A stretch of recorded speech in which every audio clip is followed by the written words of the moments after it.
welcome to Lunchtime News. You're here with me, Saskia Wallander. Let's take a look at the headlines.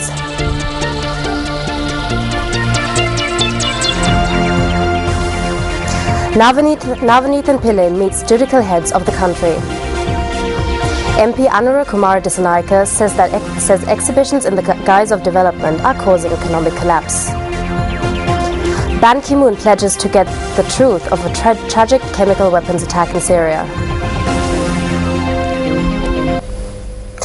President Mahinda Rajapaksa, who is on an official visit to Belarus, attended a cultural performance there entitled Sri Lankan Night. The cultural performance was organized by the Sri Lankan embassies in Moscow and Minsk. The cultural event featured many traditional Sri Lankan performances, was intended to promote Sri Lanka as a tourist destination among Belarusians.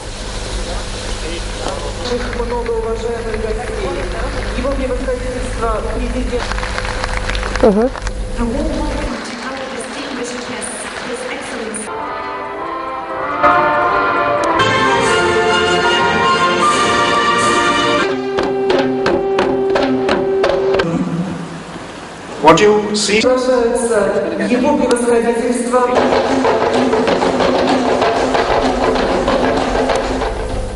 The visiting UN Human Rights Commissioner Navneethan Pillai held discussions with the Chief Justice Attorney General and Justice Minister this morning.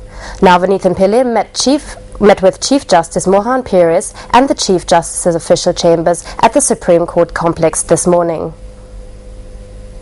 The UN Human Rights Commissioner also visited the Attorney General's department, where she held discussions with Attorney General Palitha Fernando.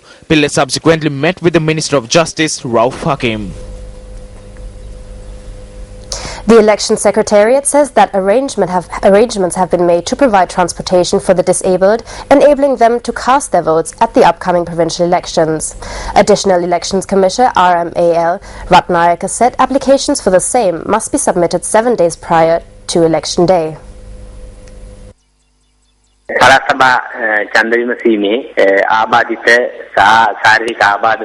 The disabled who are unable to access polling stations to cast their votes via public transportation can apply for alternative transport 7 days prior to the election day. We have published application forms in newspapers, and they can also be obtained from district and divisional secretariats. Applications must be submitted along with a medical certificate prior to midnight on the 13th of September.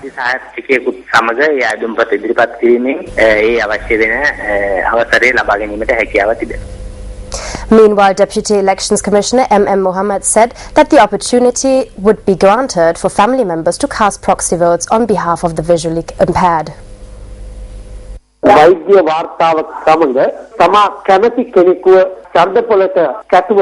Arrangements have been made to enable a person accompanying a disabled person with a medical certificate to vote on behalf of the disabled person. In the event that the disabled person cannot be moved and cannot be brought to the polling station, then the proxy voter must carry the identification of the disabled person, a medical certificate and a letter of consent, and meet the officer in charge of the polling station in order to cast the proxy vote.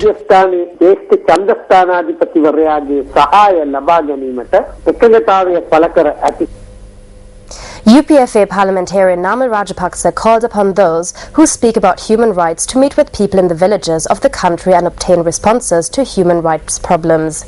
The MP made these remarks at an election campaign meeting held in Galadera, Kandy yesterday.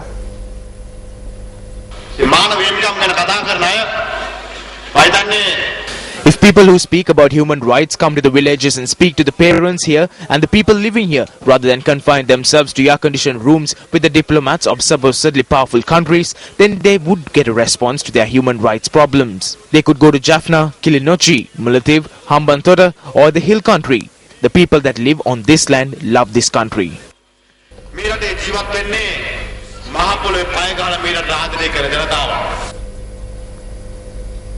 The Janatha Vimukti Peramuna says that exhibitions that are taking place in the guise of development are a primary cause of economic collapse. JVP Politburo member Anura Kumar Dissanayake made these remarks at a meeting held in Ridibendila in Mahava yesterday.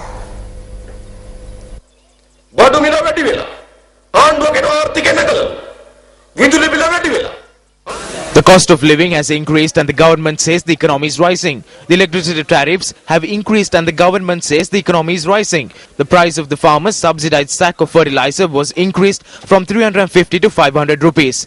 There are no drugs in hospitals, but the economy is rising, it seems. Financial allocation for education has halved, but the economy is apparently rising. The youth are unemployed, but the economy is rising. What kind of economic growth is this? If an economy is rising or growing, then the opposite should happen. Exhibitions that have been held in guise of development have caused this economic crisis.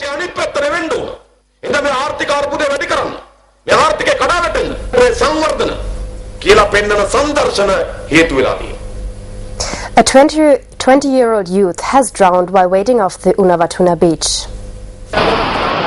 The victim has been identified as 20-year-old Namal Roshan, a resident of Polwell Road in Panipitia. Namal Roshan, a hotel employee, had gone to Unawatuna beach with his friends on vacation.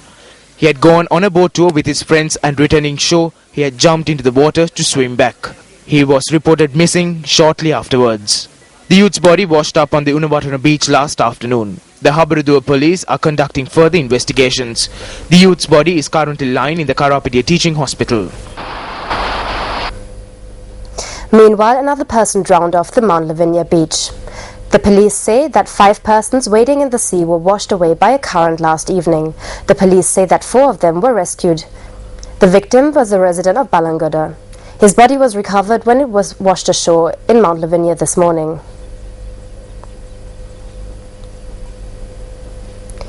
The Deputy Major of Nuwara, Thissan Senaviratne, handed himself over to the Nuwara Magistrates Court today on charges of alleged child abuse and was remanded till the 9th of next month. The court on a previous occasion had issued an arrest warrant for the Deputy Major for failing to appear before court. The Nuwara Magistrate ADCS Hemawasma rejected the bail application that was submitted by the Deputy Major through a lawyer. The National Child Protection Authority Police Unit informed court today that complaints have been lodged against the Deputy Major for allegedly molesting 4 children. The body of a woman believed to be a murder victim has been found in Nakutia in Kenandura, Matara. The police say that the body was discovered in a jungle area this morning. Meanwhile, a man was stabbed to death in Velampitiya. The police say that the incident occurred after an argument broke out between 2 persons last night.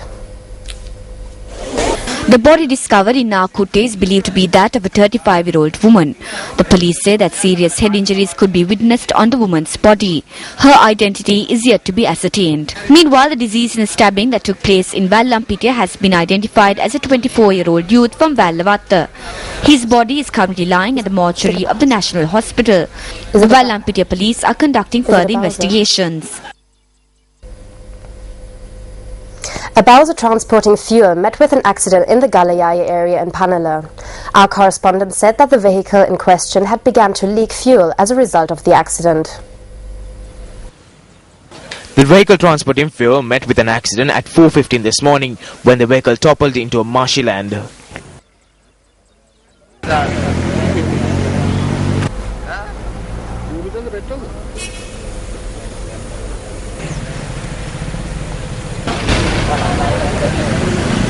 News First reporter Lakmal Gajanayaka filed this report on the motor accident that occurred in Akuresa.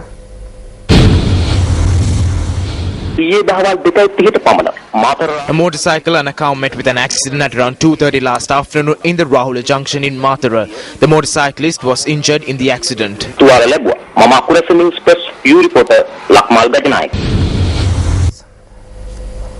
The annual Eslapehara of Madinagoda Sri Sumarayama Viharama in Rajagaria paraded the streets last night. This was the 72nd annual Eslapehara of the Madinagoda Sri Suramyayirama Viharaya.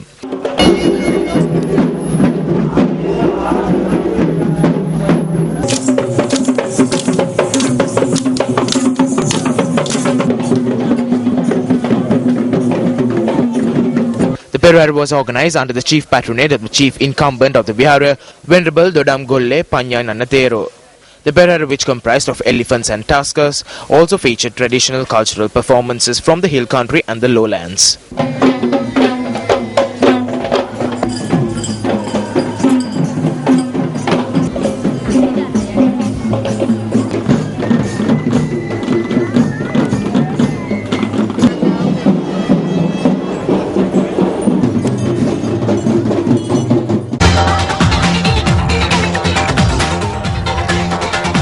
take a look at international news. UN Secretary General Ban Ki-moon pledged yesterday to find out the truth of the alleged chemical weapons attack in Syria as his team is to visit Damascus suburbs, where hundreds of people were killed by poison gas. The mission is expected to begin conducting on-site fact-finding activities today, 26th of August, in just a matter of hours. And every hour counts. We cannot afford any more delays. We owe it to the families of the victim to act. All those in Syria have a stake in finding out the truth.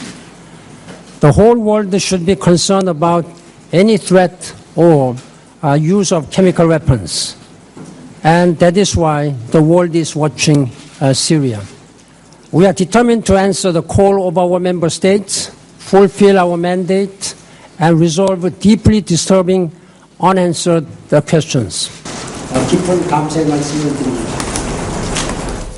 One of the lawyers representing the spiritual leader of the Muslim Brotherhood, Mohammed Badi, said yesterday that Badi had been beaten and humiliated when the authorities arrested him in the early hours on Monday, on August 19th. Mohammed Badi, the Brotherhood's general guide, and his deputies did not appear at the opening of their trial for security reasons, according to judicial sources, forcing the judge to adjourn proceedings until October 29th. The case against Badi, Khairat al-Shatter and Rashad Bayoumi relates to unrest before the army removed former President Mohammad Morsi on the 3rd of July. A lawyer for the trio, Mohammad Garib, told Reuters that Badi's treatment at the hands of police had been heavy-handed to the point that he had been physically assaulted. He was beaten and humiliated with foul language towards his father and mother, language that I cannot repeat, and he said the same thing during his investigation, that he is not able to mention such language in the investigation. Charges against Badi and his aides include incitement to violence in connection with an anti-Brotherhood protest near the group's Cairo headquarters on the 30th of June, in which 9 people were killed and 91 wounded. Garib quoted Badi as saying he had refused to answer questions during investigations because he said the political situation has changed in Egypt. I refuse to acknowledge the bloody coup d'etat, thus abusing the political system in Egypt makes me refuse this investigation. Also, the appointment of the new Prosecutor General from this regime makes me worry about the neutrality of the Prosecutor General, and thus all the procedures taking place with me are void and non-existent. Pro-Morsi crowd staged small-scale marches on Friday, but the Brotherhood street power appears to have faded due to the roundup of its leaders and the bloody dispersal of the protest camps set up in Cairo to demand the president's reinstatement.